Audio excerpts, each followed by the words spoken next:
Okay, I'd like to call the April meeting of the Public Safety Committee to order. Motion to approve last month's minutes. So moved. Is there a second? Second. Those in favor? Aye. Opposed? Carried.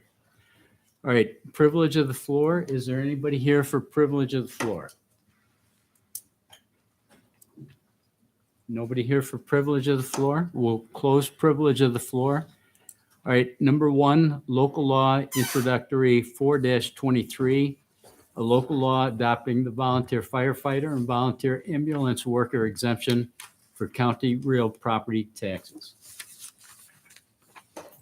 Yeah, I'll come up with that. All right. Good afternoon, Patrick Slagle, County Attorney. Yep. Terry Nebel, Legislator, District 5.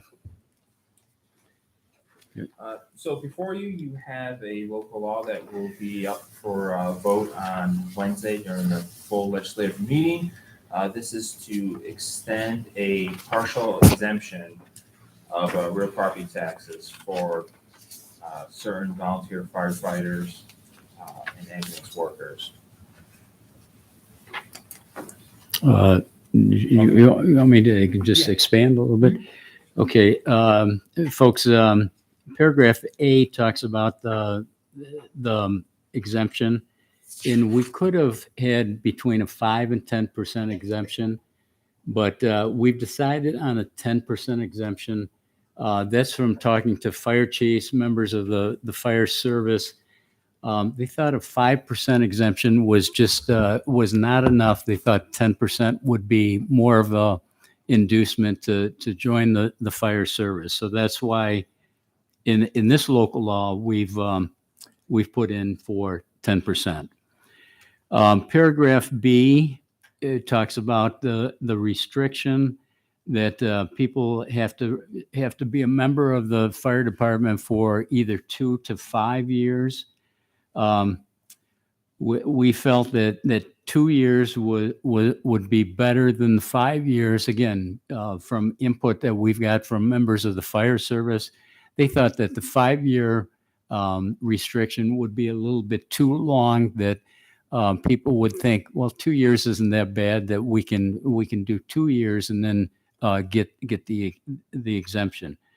So that's A and B. And then paragraph C extends that exemption to people that have more than 20 years of active service. They also will be granted the 10% exemption. Now, again, this is just local law number 4-23. This is a proposal. It did actually go through administrative services on Monday, but it could still be amended either today or next Wednesday. Any questions on 423? I have one question on paragraph C regarding, so like if somebody had been in the service for 20 years and do they have to continue being a volunteer, or let's say they were there for 20 plus years and then they decide I'm no longer a volunteer, maybe for whatever reason, and then Mr. Nelson, that's a very pertinent question. Actually, I called Mr. Slagle about an hour ago on that very question. There was some concern. This exemption doesn't take effect until it's approved by the legislature. So the question is whether that 20 years starts from the date that we pass this, or whether the people are, whether those folks are more or less retroactive. Okay. So with that, I think I'll defer to the legal department. They have more information on that. So the general opinion and the opinion that the county attorney's office does take is that any service time or credit prior to does count. So if you've had 18 years of service and this passes, then you don't have to work another 20 years. I mean, that 18 years counts. 2 more years, you get that permanent. There's a distinction that the Court of Appeals draws, New York State's highest court, between effective date and operative date. So although this law becomes effective upon passage and filing, the operation of it, that service credit counting can go back in time. Based on what I've seen, some opinions have been released. I definitely believe that the intent of this is a recruitment retention.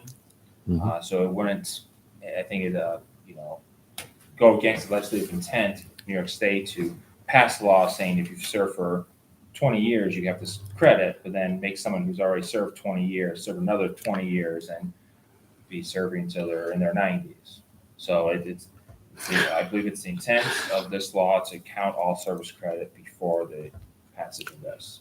Okay, so let's say I'm a volunteer for 18 years, and then I get the exemption, or I serve 2 more years, and then I'm no longer a volunteer. Do I continue to get the I exemption? think so. Exemption? Permanent, I Okay, think it so. becomes permanent. Section C, it says too that the 10% is authorized by section for the remainder of his or her life as long as his or her primary residence is. As long as it remain in the county. Okay, yeah.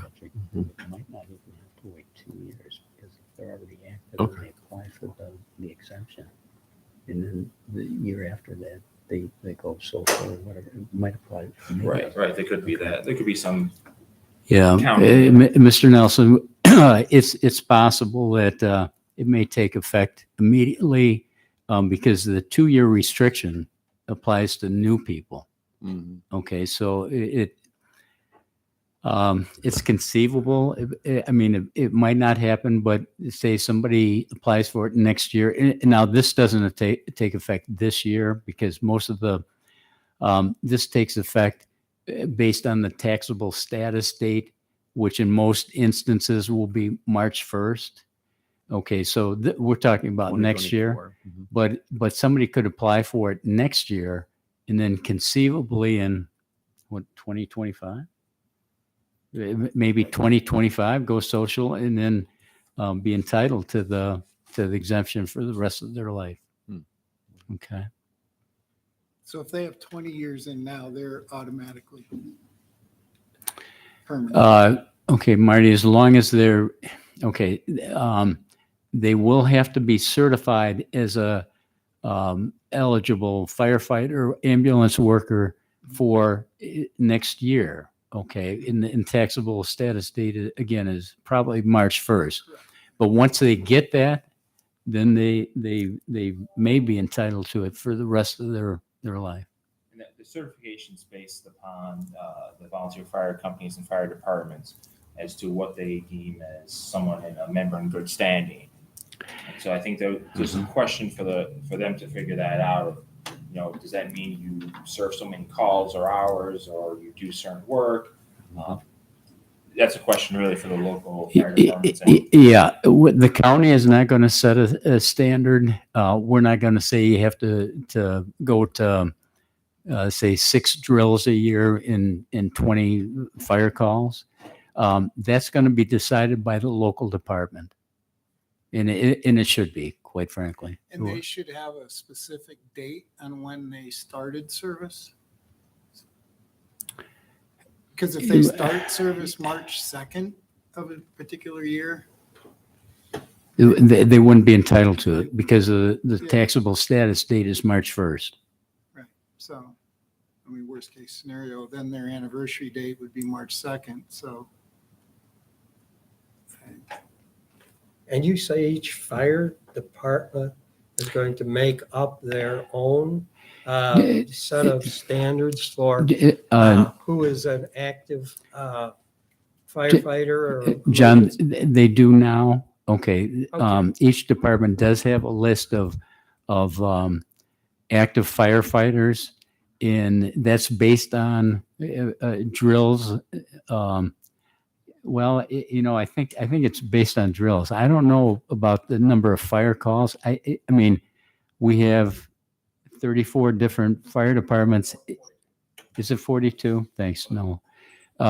42 different fire departments. Each department has their own rules and regulations in regards to eligibility. Whether or not that person is an active member of the fire department. Should we distinguish between a social member and an active member? That, you know, pursuant to 466A, that authority is fully vested into the fire department. And so this legislative body doesn't really have the ability to dictate who or want to be a member, a social member. I mean, that the state legislature said that's for the fire departments, fire districts to decide. So they could conceivably include their social members who, Don't you have to be an active firefighter? Because under Social 4, it says the applicant is to be certified by the authority having jurisdiction as an enrolled member, and that such governing body shall establish a minimum service requirement. So it's upon that fire department, fire district to decide what that requirement is to be considered a service member and receiving that credit.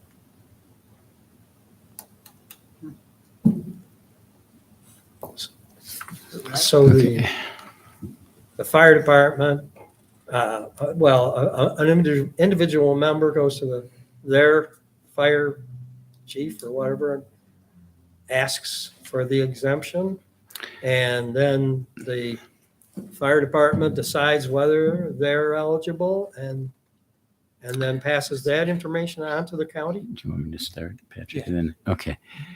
John, almost.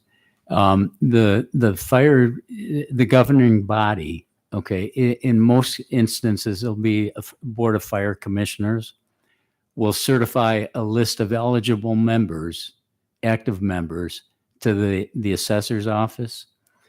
And then those members will actually have to come in and apply. It's a RT 466 form, I think. And there's questions on that form. They'll have to fill that out and then give that to the assessor. Now, the assessor will then, I'm sure, check that versus the certified list that he has from the secretary of the fire commissioners. But that's technically, that's how it'll be done, I believe. And with the intent of this being really to recruit and retain these men and women to serve in this capacity, I would assume, and, it's making an assumption, but that these volunteer fire departments are really not going to just be granting this to individuals who are just social members not showing up. It's really ideas to get those individuals that they desperately need to come and serve in moments of call. you don't want to assume. You don't want to assume. Well, yeah, I mean, It's the way the legislation was written was to give that authority to the fire departments to make that call. but practically speaking, Marty, I don't see them, the fire commissioners, certifying a list to the assessor of, say, explorers or junior firefighters. I don't see that happening. Well, they wouldn't likely own property anyhow. But Exactly. but- And we'll discuss that social more. members concerns me because I know a particular case where a woman is just a social member, so she could use the fire hall once for free. And Yeah, I don't know that social members will appear on the certified list. I don't think they will either. As a matter of fact, on the list that I got from Bonnie and Noel, I did cross off the social members because, like, I'm a social member of a fire department that I used to belong to, and I don't have to do anything. I'm not Yeah. really an active member. I do go to the banquets and the picnics, so. And, That's I think that's one that, as you said, that one of the defined words is an active member. Mm-hmm. But again, it's So a this social says member. enrolled member. Right. I mean, Well, is a social member an enrolled member? I don't think so. At least, well, but again, I mean, we're going to have to get the law wasn't really clear on a lot of these things. I mean, they gave us some parameters that we've taken advantage of here, but as far as specifics, they were a little light on some of the specifics, quite frankly. And I don't think the governing boards would include social members. I would hope not. I don't think so either. Certainly don't want to hold it up just because of that. And if that's what the law states, that's what the law states. So, as with anything, as this develops, as it's out there more, as more counties and villages, pass this law, then you start getting some court decisions as there's challenges, and then, we'll have some more information.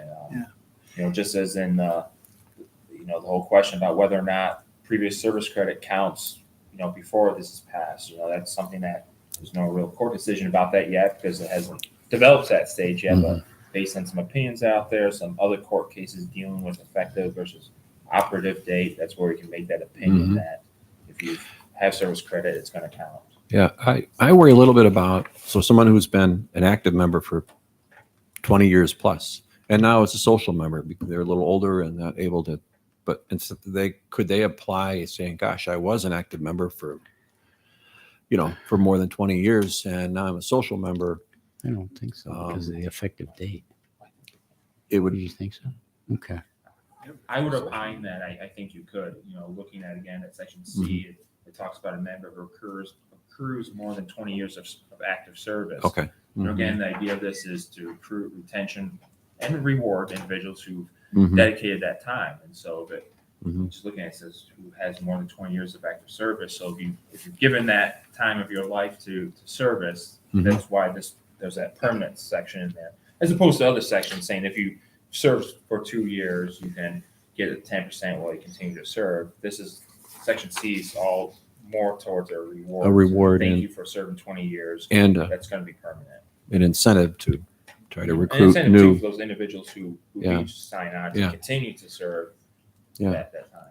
And if they're still a social member, that's one social member that would, in my opinion, would really deserve it. Yeah, yes, if they put that kind of time in, I can see that, and I For their don't, past service. correct.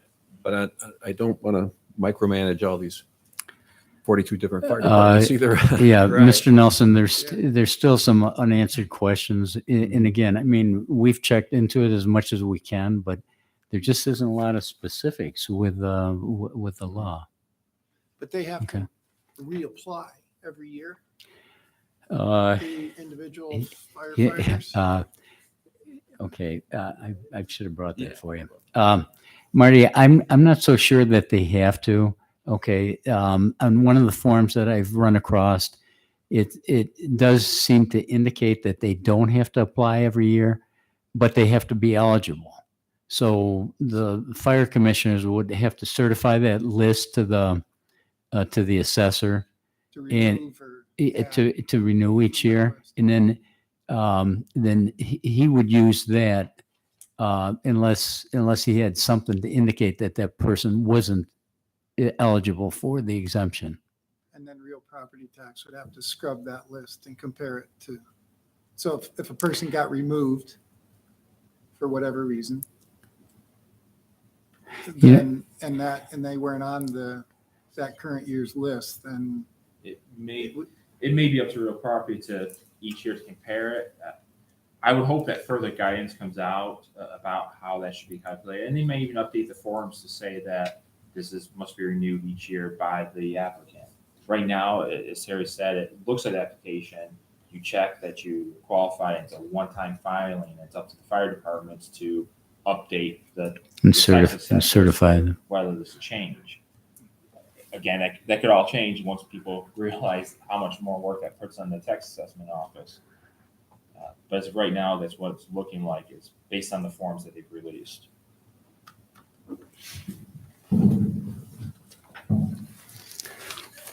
Did all the committee members get a chance to yeah, I want to ask thank, questions? I want to thank Terry for doing a lot of Oh. work. on Yeah. this. Yeah, Yes. It wasn't me, Marty. Well, Emergency yeah, services did a yeah. lot. The law department was just fantastic. Yeah, Um, That's great. should- Okay, then moving on to 523, John, then, or? You want, do you Oh, want yes. to handle, you want to do this one first? Well, okay, there is one other thing. As far as the cost, Oh, yeah. okay, we don't really have a list of all the volunteer firefighters and ambulance workers in the county. What we do have is a list called I Am Responding, and I got the list from Nolan Bonney.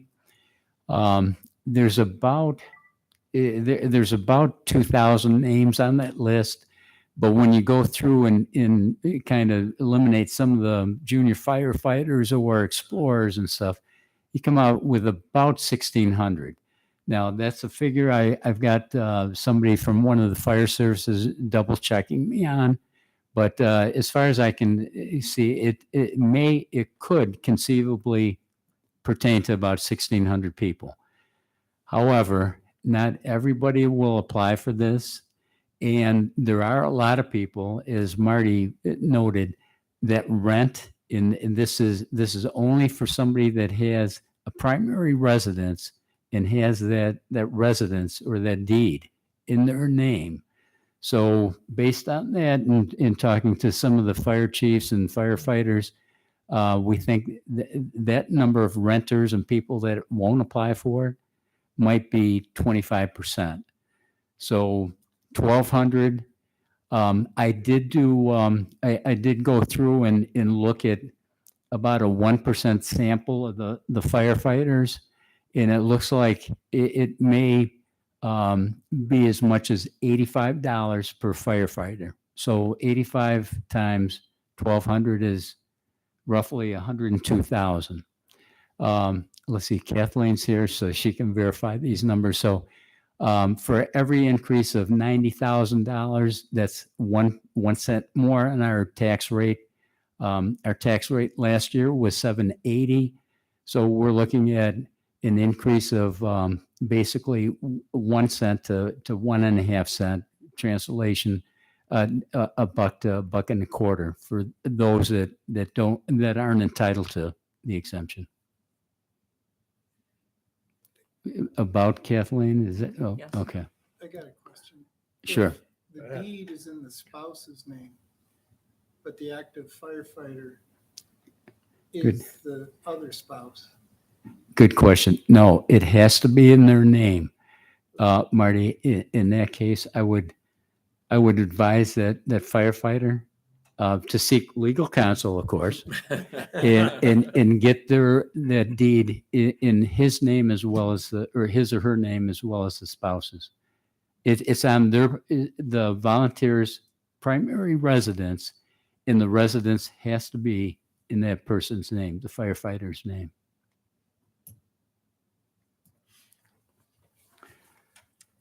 Okay, John, Okay, is that all the questions that we have? Yep, From the committee? for me right now.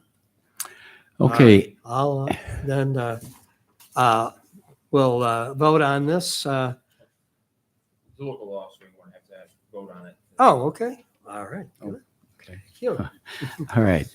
Then the next local law, 523, and these are broken up. And Patrick can address that in just a second. But the first part of Section 2 talks about somebody, a volunteer killed in the line of duty, in the exemption being continued on for the unmarried spouse of that deceased member.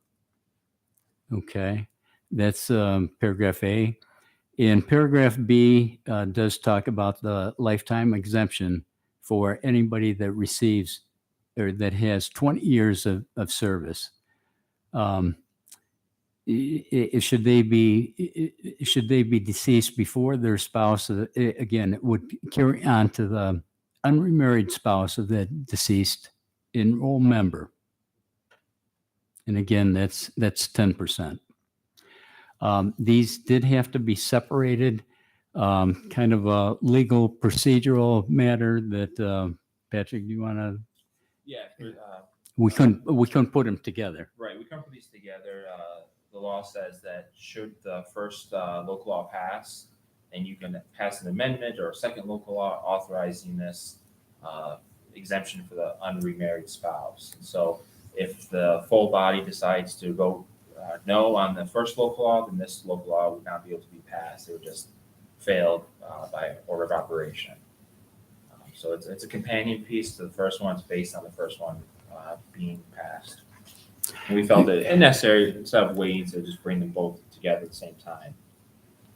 Yeah, John, I agree with Patrick. I mean, we could have waited on local law 5-23 to next month, but we're doing the one, so we just thought do them both and let's get them over and done with. I have one question. In section A, paragraph A rather, it's 5 years. Was there a range? No, The killed and not on that one. that That was specified in the law that was passed December 9th, 2022 by the governor. That 5 years was a given. That was it. Okay. Yeah, Marty, we had some leeway on the 5 to 10% in the 2 to 5 year restriction, but the 5 year, as far as the person killed in action or killed in duty, no, that was a given.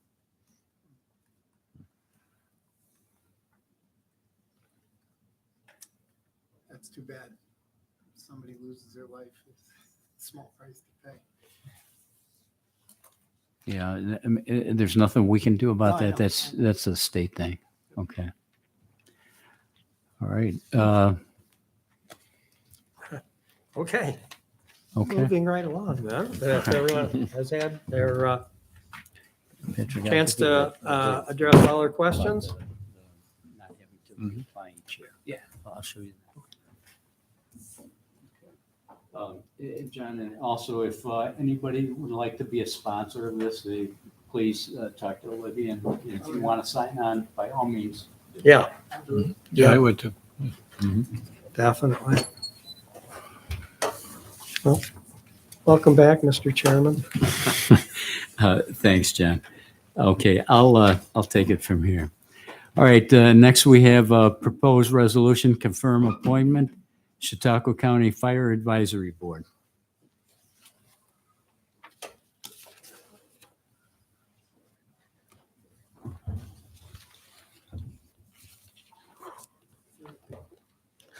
Noel Gutman, Director of Emergency Services. Connie Peters, Emergency Services Principal Account Clerk. So essentially with the Fire Advisory Board, we had a resignation from one member, and this is just a resolution we had the reappointment of a member to that Fire Advisory Board. That was from the 3rd Battalion, which is the Asheville, Panama general area. And this member is a member of the Panama Fire Department who's stepping up. Sounds good. Pretty straightforward request on this. Yeah, yeah. It's good to have volunteers. Okay, committee, any further questions on this one? Nope. Those in favor? Aye. Opposed? Carried. Okay, next proposed resolution, amend 2023 budget to implement the turnout gear project using funding from the American Rescue Plan Act, ARPA. Yeah, so I made a request to have some ARPA funding to replace outdated turnout gear, PPE for our emergency services staff.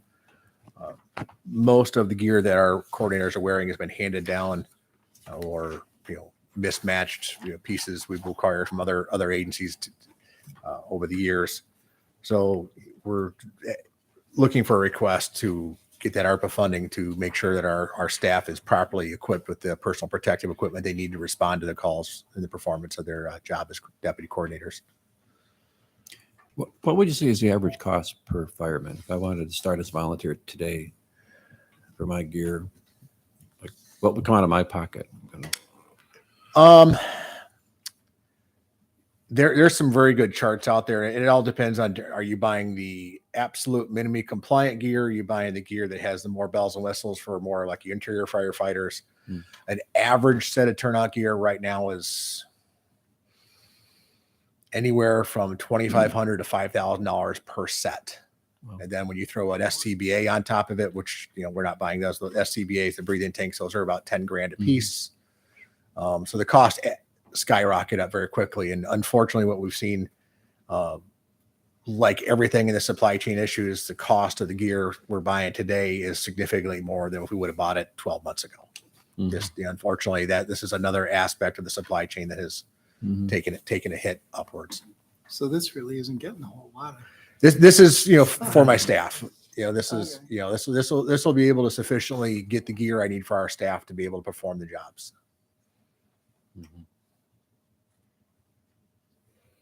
And Noel, how many people will you be able to outfit on this? Keeps a lot of people. Between Roughly. 12 and 13 of the staff. It's like some of the staff needs the complete set, some just need bits and parts. Okay. Yeah. It's just, it's Update things. that go, like I said, NFPA is the National Fire Protection Association, the standards of which dictate all sorts of gear. NFPA 1581 is a section that states turnout gear should be replaced, retired after 10 years or anytime there's excessive wear or damage to it. And a lot of the gear our guys are wearing is well exceeded both of those parameters as far as wear and or time in service. And you think 52,000 is For sufficient? what I'm looking to do right now, yeah. Okay. That's your budget, We'll hold them to it too. huh? This is a number, I submitted that number based on, I had some preliminary state bid pricing for the gear and, based on the needs, and that's where that number was derived from. Okay, further questions? Good. Those in favor? Aye. Opposed? Carried. Okay. Thanks, Noel. Thanks, Bonnie. Okay, next we do have a late resolution. This is from the Sheriff's Department. This is to authorize the Stop DWI Committee merger with the Traffic Safety Board. So, Jim, you want to go over this? Sure. Jim Quattrone, Chautauqua County Sheriff. Thank you. This is a resolution we're proposing to combine the Stop DWI Committee with the Traffic Safety Board. What we have found is the meetings are basically a duplicate. We talk about the same issues and we're having two meetings. So we had some members leaving the Traffic Safety Board due to moving in retirements. So we thought this would be a good time to combine them with the members from the Stop DWI joining the Traffic Safety Board. And then we would have a specific section on our agenda each month to discuss DWIs, which we're doing already in the traffic safety boards. So we felt that this would be a better use of everybody's time. Yeah, and actually, Jim, this is something that I heard about years ago. I'm surprised it hasn't happened before now, but I think it makes sense. I think it'll save some time. You won't have to go to as many meetings. That's appreciated. I'm all for that. Yeah. So I personally, I think it's a good idea. Committee? No, it's Sounds a good good. idea. Okay. All right. Those in favor? Aye. Aye. Opposed? Carried. Okay, Jim, and you also wanted to discuss a personal, well, not a personal matter, but a matter in the jail. Yes, and I'm going to ask Dr. Falk and Patrick Slago to come down and And help you out. take the majority of this because especially Dr. Falk will have the bulk of it. Okay.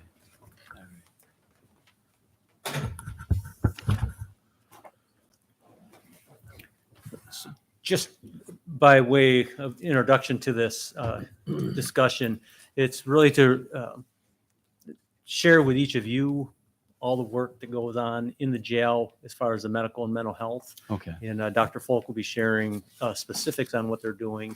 And then if you have Okay. questions, we'll be glad to answer them. Okay. And Jim, I think we have you, and I think we have Patrick. Doc, just a short introduction. Yep, sure. Dr. Mike Falk, Chief Medical Officer for Chautauqua County and Interim Public Health Director. Okay, guys, go ahead. And just way to start, obviously you've seen in the paper, there's reports of 2 jail deaths that occurred back in 2021.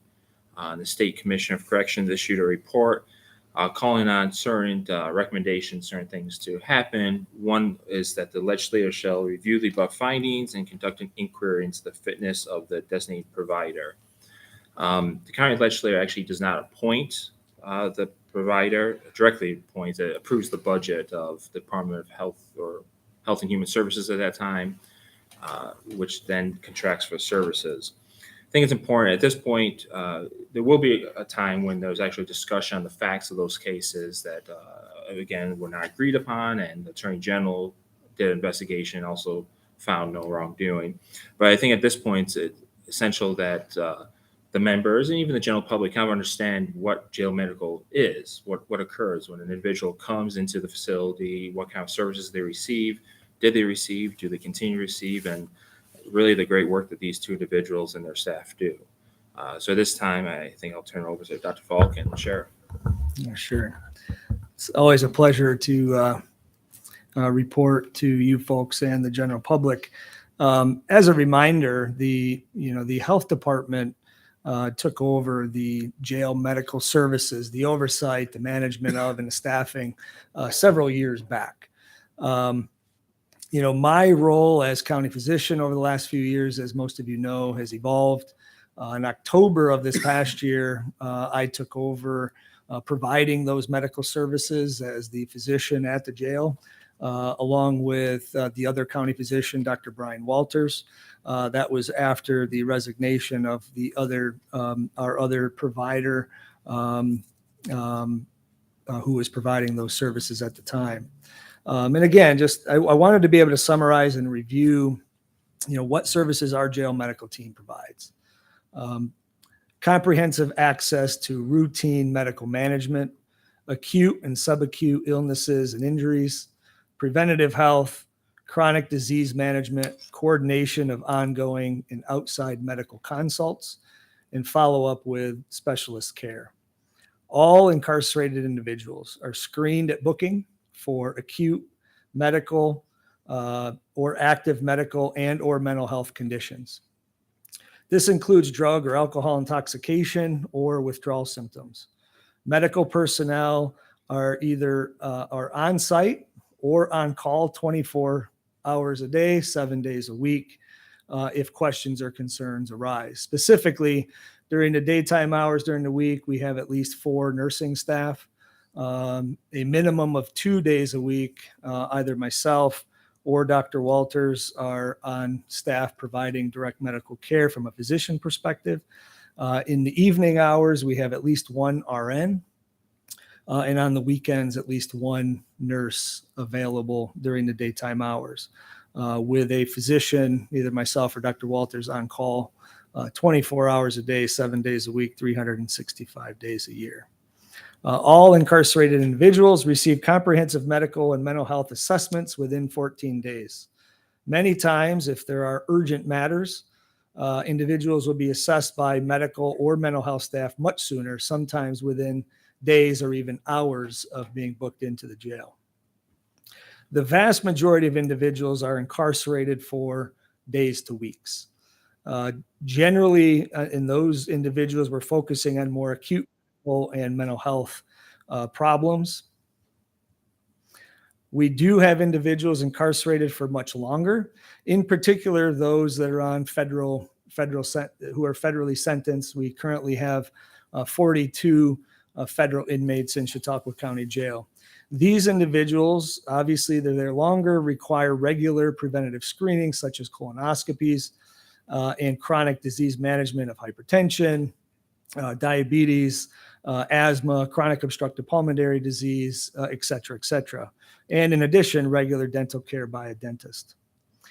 20 to 30 incarcerated individuals are cared for daily in the medical unit. This includes sick call, medication-assisted treatment, health screenings, blood work, x-rays, dental care, and a variety of other things. This is for a jail census of plus or minus 170 individuals. This is a testament to how chronically ill this vulnerable subset of the population is. Keeping in mind that perhaps upwards of 40 to 60% of these individuals struggle with drug or alcohol addictions. Most of the time, their individual health prior to incarceration takes a back seat, and compared to the average population, they bring proportionately more acute complications and deteriorated chronic conditions due to lack of medical and mental health care. Also basic hygiene and complications from drug use, such as skin wounds, malnourishment, complicated infections, and overall poor health. I'm going to give you a few statistics from the first quarter of this calendar year. January to March. Anybody want to take a guess how many scheduled nursing visits, acute visits, doctor visits, withdrawal visits, and health assessments, medication assisted treatment visits jail staff have had over the last 3 months? 1,935 visits in 3 months. Wow. Very busy. Wow. Twice you. Yeah. We're averaging 4 to 5 emergency or 911 calls a month, transports to the hospital. You know, that's a true testament to how much care is happening within the walls of the jail, and trying to prevent those emergent transports. 64 during that time, 64 in-house dental visits, 51 hepatitis C tests, 65 HIV tests, 54 tests for gonorrhea and chlamydia, 677 visits by mental health staff. This includes counseling, therapy, physicians, support staff, focusing on reentry, crisis, alcohol, case management, substance use disorder, medication-assisted treatment, 14-day assessments, and mental health evaluations. This does not include the 31 group visits during that time, focusing on relapse prevention, anger management, and anxiety disorders. You know, we are, you know, in moving, you know, sort of, you know, going back a few years, there were some discussion amongst the leaders, and I got to give credit where credit is due. Sheriff Quattrone, the previous public health director, Christine Schuyler, asking the question of how do we standardize and elevate the care that's being provided? These leaders were committed, and we continue with that commitment to seeking and implementing a nationally accepted standard of care in health services delivery within the correctional setting. And what I'm talking about here is the accreditation process, the National Commission on Correctional Healthcare, the NCCHC. First survey for that was the summer of 2022. The last survey we had, the second visit of February 2023, resulting in a very positive exit interview and our expectation of full accreditation by the NCCHC later this year. It's a true testament to the dedication, passion, and experience that both our medical and corrections leadership bring to this Chautauqua County facility. Along with this came 54 new policies and procedures. I have to give credit to our community nursing director, Kathy Burgess, our nursing supervisor, Allison Espin, who spent countless hours developing policies and protocols. What also came out of this was a quality assurance and infection control teams who meet quarterly.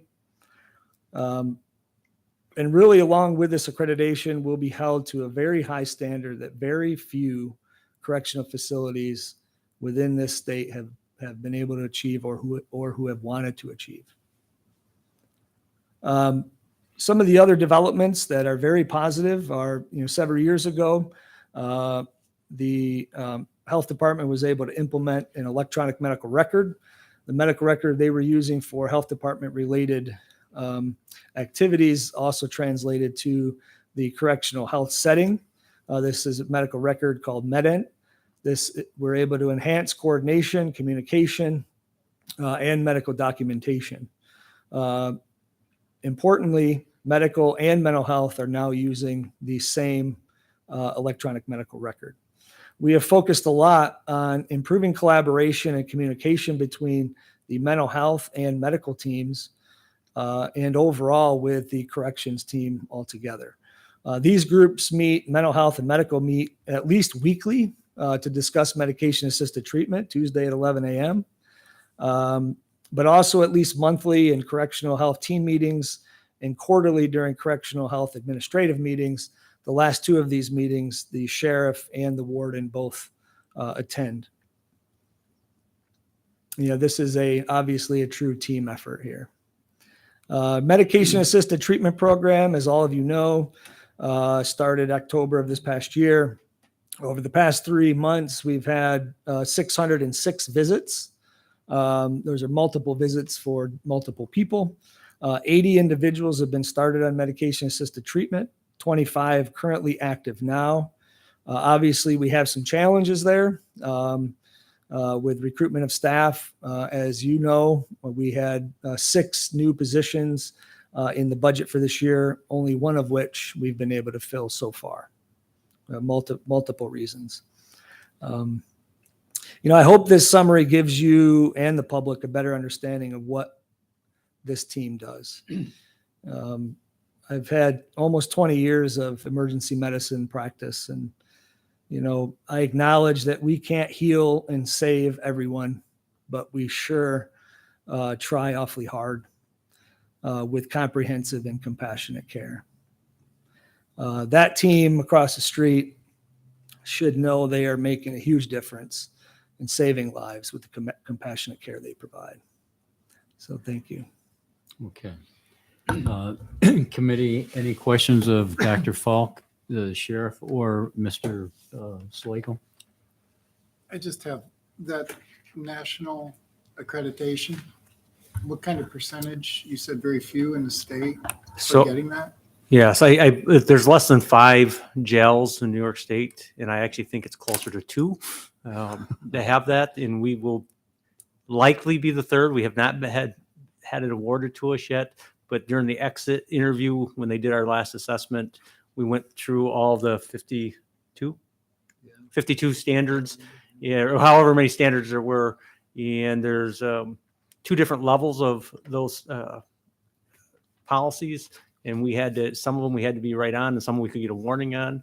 The nice thing is there was one that we had a warning on, and the rest we had accomplished. I will say, as Dr. Folk mentioned, we started the process in 2022.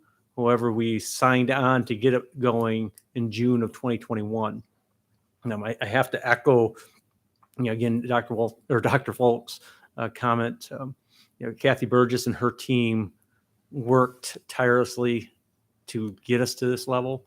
The assessors did mention that they were surprised at how quick we were able to get up to standards, the NCCHC standards.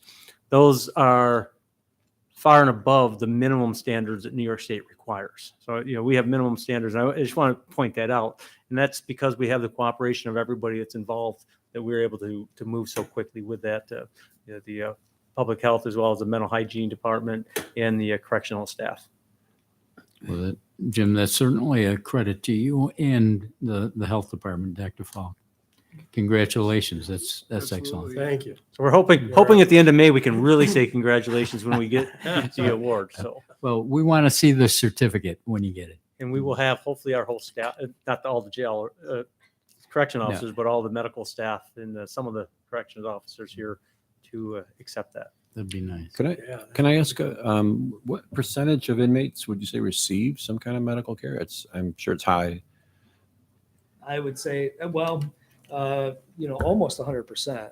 Yeah. All of the individuals that are there past 14 days will have a medical health assessment. Really, done. yeah. Which is a You credit to know, what you're doing, because there's a lot of, it's a unfortunately, population that really a is. lot of there's a lot of unpredictability there.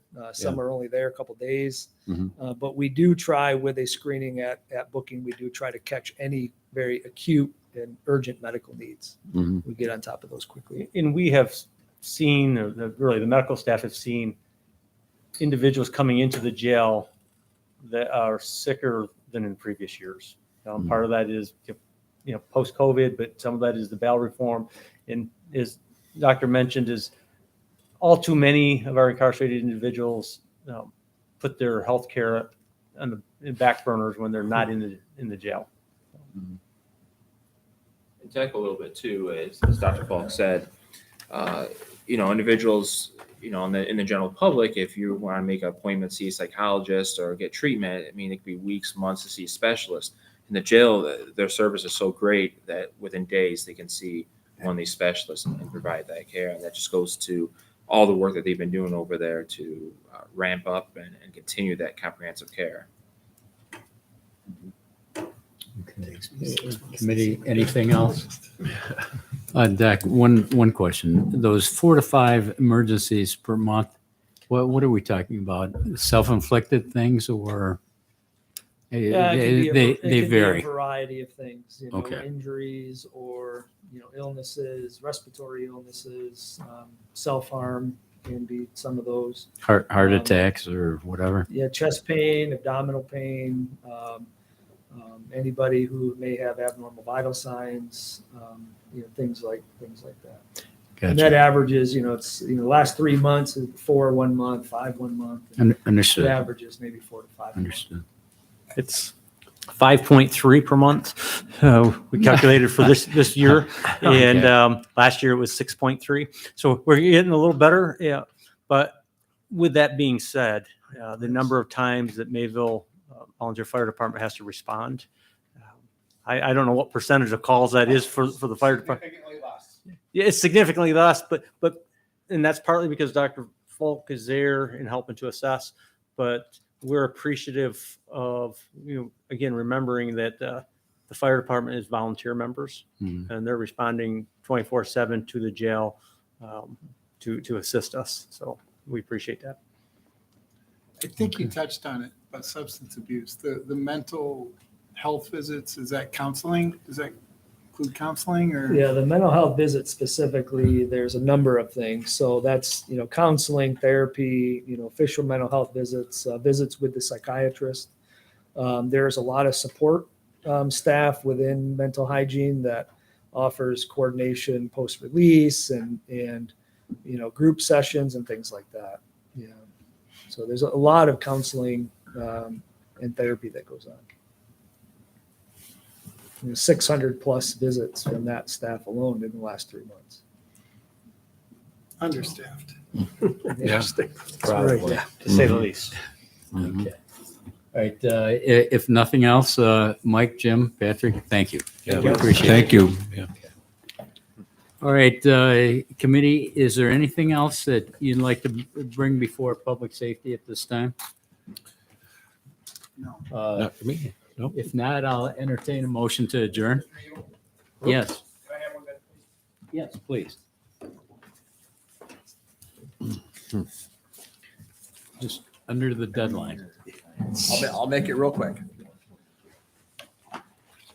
So just as a matter of public, since it's a public safety committee, I wanted to bring something to your attention.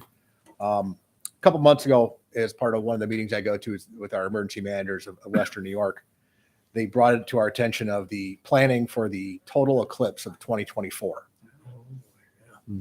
This is going to be a monumental and significant event for our county as well as 29 other counties in the state and the path of the eclipse across the country. Chautauqua County is one of 29 counties that'll be in the path of totality. And the next time this will happen will be 120 years for Chautauqua County. So I probably will not be here for the next one. Reason I just bring it to your attention is this has the potential to have a lot of different effects on Chautauqua County. I've started a planning meeting, which will be meeting in a few about 10. I think on May 1st we're meeting to establish how wide of a planning committee this is. I know Erie County, they just had their first one at 120 people at the meeting for partners to plan for it. So our group first starting with department heads, Mr. Chagnon, obviously the sheriff's office and DPF to discuss some of the impacts this has. One of the interesting things that I already looked at is hotel rooms in Chautauqua County are already booked for this week, for this event a year out. There's a lot of public safety concerns that our public working group's going to work to address. There'll be some financial implications that we'll be discussing as this goes on. But I just wanted to give you get it on your radar from a high level event that this has the potential to be a very historically significant event for Chautauqua County and very positive as well. There's some obviously the negatives of some public safety concerns and public health concerns, but there's a lot of positivity that we as a county can look to bring the tourism industry and capitalize on this once in a lifetime event. But What's the date? April 8th, April 2024, about 3:00. And It's just a little bit less than a are year there from now. any plans to? Is that a weekday? Is it a school day? It's a Monday. It's a Monday. So already some schools are planning That's on what I've not even heard. opening that day. Mm-hmm. That's part of our planning committee that will be tasked out to contact the schools. State Office of Emergency Management has kind of guesstimated that Chautauqua County could see between 50,000 and 1 million people in and through our county that weekend for this event. Yeah. Rent out my house. So, like I said, there's a lot of planning, a lot of different logistical aspects going into this. I just wanted to make sure that this was on your guys' radar so that you're not blindsided a few months down the road or closer to the event. Blindside. But I just wanted to give a high level overview so that you were aware of it.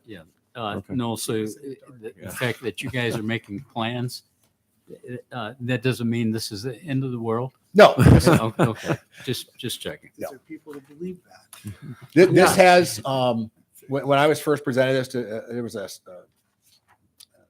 astronomist, whatever, from one of the universities was presenting this. And he says these total solar eclipses actually have a little bit of a cult following, that some people go all over the world. Matter of fact, he'd gone to, it was Bolivia or Colombia or somewhere to witness the last one. Wow. The last one was in 2017.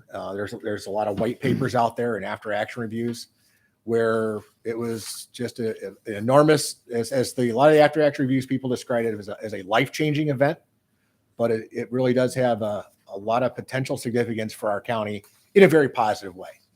You know, this is the historical aspect of it and how we can help promote this and promote Chautauqua County, as well as looking out for the safety and planning for it. Mhm. But again, I just wanted you guys to be on your guys' radar as public safety. And, I'll report regularly to you, and we may ask some members to be a part of, of the future planning committee as we get a little closer to that. Okay. Thank Thanks, you. Noel. Thank you. Okay, Being on top of it. motion to adjourn, So moved. second? Second. Those in favor?